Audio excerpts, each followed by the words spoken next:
Hello Patan, અમે તો પાટણ વાસી ચેનલમાં આપનું સ્વાગત છે. અને આજે આપણે બનાવી રહ્યા છીએ ફ્રાય કારેલા. એના માટે કારેલા ઝીણા સમય મૂક્યા છે. ડુંગળી લસણની પેસ્ટ તૈયાર કરી છે, તેલ એડ કર્યું છે, ગરમ થઈ ગયું છે. હવે એમાં રાઈ એડ કરીશું. રાઈ આપણી ફૂટી ગઈ છે. હવે હું એમાં એડ કરીશ નવા હું એમાં એડ કરીશ ડુંગળી.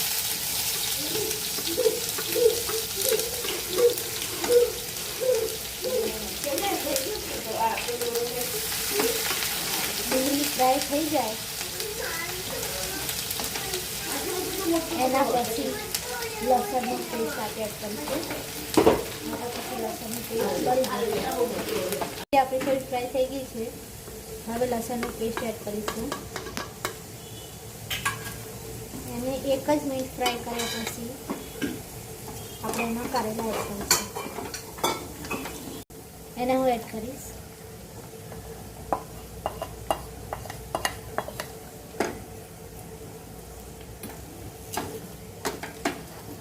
અને આ કારેલા એકદમ ફ્રાય ના થઈ જાય ત્યાં સુધી હું એને એથી મિક્સ કરતી રહીશ. હવે ફ્રાય જેવા થઈ ગયા છે તો આપણે એમાં અડધી ચમચી હળદર એડ કરીશું. આપણે અત્યારે એમાં મીઠું એડ નહીં કરીએ કારણ કે મીઠું છે ને પાણી છોડે, એટલે આપણે હાલ એને એડ નહીં કરીએ. હવે હાઈ ફ્લેમ પર એને ફ્રાય કરીશું. આપણા કારેલા ફ્રાય થઈ ગયા છે. એમાં આપણે 2 ચમચી મરચું એડ કરીશું, 1 ચમચી ધાણા જીરું એડ કરીશું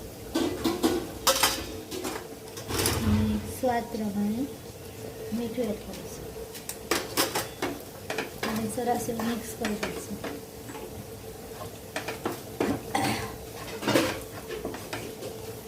હવે ગેસની ફ્લેમ એકદમ લો રાખીશું જેથી આપણો મસાલો બળી ના જાય.